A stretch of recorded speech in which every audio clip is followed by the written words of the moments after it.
రోజులు గడుస్తున్నాయి. కానీ Kolkata doctor హత్యాచార mister మాత్రం వీడడం లేదు. నిందితుల్ని వదిలేది లేదన్నట్టుగా సిబిఐ విచారణ జరుపుతోంది. ఇప్పటికీ 100 మందికి పైగా ప్రశ్నించింది. కేసులో ప్రధాన నిందితుడు సంజయ్ రాయ్ తో పాటు ఆర్జికర్ మెడికల్ కాలేజ్ మాజీ ప్రిన్సిపల్ సందీప్ ఘోష్ తో సహా పలువురిపై పాలిగ్రాఫ్ పరీక్షలు నిర్వహించారు. అయితే ఇంకా ఖచ్చితమైన ఆధారాలు మాత్రం కనిపెట్టలేకపోయారు.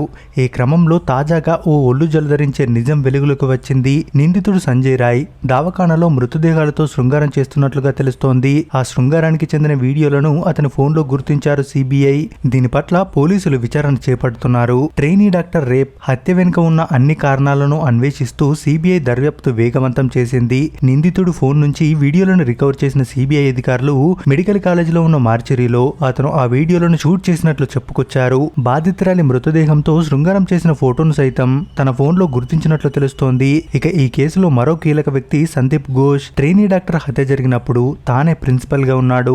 జరిగిన దారుణ సంఘటనను ఆత్మహత్యగా చిత్రీకరించి కేసును పూర్తిగా పక్కదారి పట్టించే ప్రయత్నం చేసిన వాడు. ఆనాటి నుండి వరుసగా జరిగిన ఎన్నో సంఘటనలకు మూల కారకుడు. టీఎంసీ అధినేత్రి ముఖ్యమంత్రి మమతా బెనర్జీకి అత్యంత సన్నిహితుడిగా పేరు. ఆ సాన్నిహిత్యమే అతన్ని కర్కోటకుడిగా మార్చేసింది.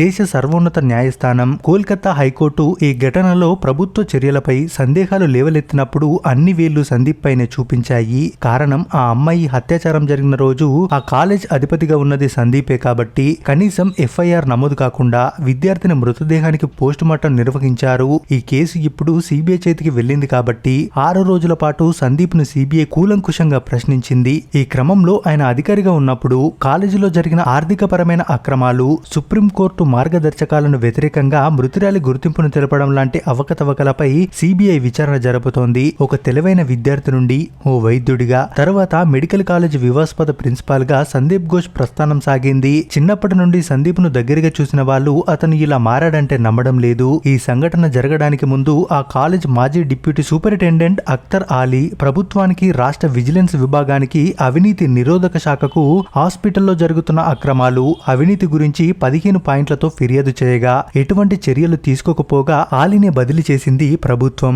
కానీ డాక్టర్ ఉదంతం తర్వాత సందీప్ ఘోష్ చేసిన దారుణాలు అన్ని ఇన్ని కావని మెల్లమెల్లగా తెలుస్తున్నాయి. ఇప్పుడు తన పాపం పండడంతో బాధితులు, తమ గురించి పూర్తిగా తెలిసిన వారు సిబిఐకి వివరాలు అందిస్తున్నారు. అనాథ శవాలను అమ్ముకోవడం, వాడి పారేసిన మెడికల్ వేస్ట్ ను తిరిగి బంగ్లాదేశ్ లో రీసైక్లింగ్ చేయించి తిరిగి కొత్త వాటిగా కొనడం, టెండర్లలో పక్షపాతం చూపించడం, విద్యార్థులను కావాలనే ఫెయిల్ చేయడం లాంటివి ఎన్నో తన ఖాతాలో ఉన్నట్లు తేలింది. 1994లో మెడికల్ డిగ్రీ చేతికి వచ్చినప్పటి నుండి ఆర్థోపెడిక్ ప్రొఫెసర్ గా, సర్జన్ గా చాలా ఏళ్ల వరకు అతనెవరికి పెద్దగా తెలియదు. 2018లో RG Kar medical college vice principal గా పోస్టింగ్ వచ్చాక ఒక్కసారిగా అతను వెలుగులోకి వచ్చాడు. 2021లో అదే కాలేజ్ ప్రిన్సిపల్ గా ఛార్జ్ తీసుకున్నాక తన విశ్వరూపాన్ని చూపించడం మొదలు పెట్టాడు.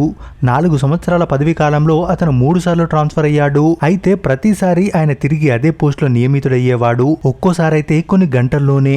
ఆర్జికర్ నుండి బయటకు వచ్చిన స్టూడెంట్స్ చెప్పిన దాని ప్రకారం సందీప్ ఘోష్ కాలేజ్, హాస్పిటల్ ను తన సామ్రాజ్యంగా భావించేవాడు. దానికి తన అనుచరులు పూర్తి స్థాయిలో సహకరించేవాళ్ళు. తనకు విధేయులుగా ఉన్న విద్యార్థులకు పూర్తి స్వేచ్ఛనిచ్చి ఇతర విద్యార్థులను రకరకాలుగా హింసించేవాడని, తన గ్రూప్ మొత్తం కాలేజ్ ని, హాస్పిటల్ ని రూల్ చేసేదని, హాస్టల్ సీట్ల నుండి ఆసుపత్రి బెడ్ల దాకా అంతటా వసూలేనని వారు చెప్పుకొచ్చారు. ఇక కోల్కతాలో సందీప్ ఘోష్ పక్కింటి వారు చెప్పింది ఏంటంటే తను తన భార్య పచ్చి బాలింతురాలుగా ఉన్నప్పుడు కడుపులో తంతే ఆమె ప్రాణాపాయ స్థితికి వెళ్ళిందని, అప్పుడు కూడా ఇరుగు పొరుగు వారే కాపాడారని తెలిపారు.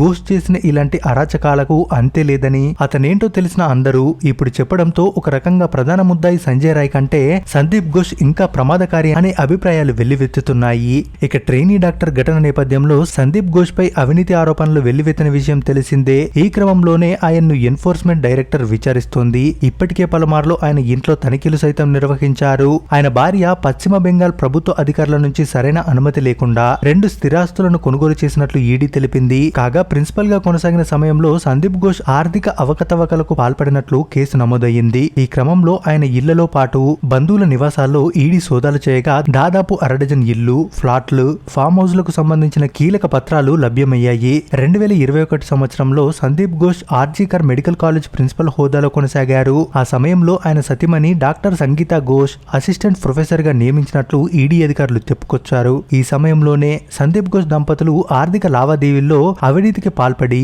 భారీ మొత్తంలో అక్రమ ఆస్తులను పోగేసుకున్నట్లు ఈడీ దర్యాప్తులో తేలింది. ఇక ప్రస్తుతం సందీప్ సందీప్ ఘోష్, సంజయ్ రాయ్లు పోలీస్ కస్టడీలోనే ఉన్నారు. ఏది ఏమైనా ఈ కేసు తొందరగా ముగిసి నిందితులందరికీ కఠిన శిక్ష పడాలని మనమందరం కోరుకుందాం. మీరు కూడా మీ వంతుగా కామెంట్స్ బాక్స్ లో వి వాంట్ జస్టిస్ అని కామెంట్ చేయండి. మరిన్ని ఇలాంటి అప్డేట్స్ కోసం మన ఛానల్ ని తప్పక సబ్స్క్రైబ్ చేసుకోండి.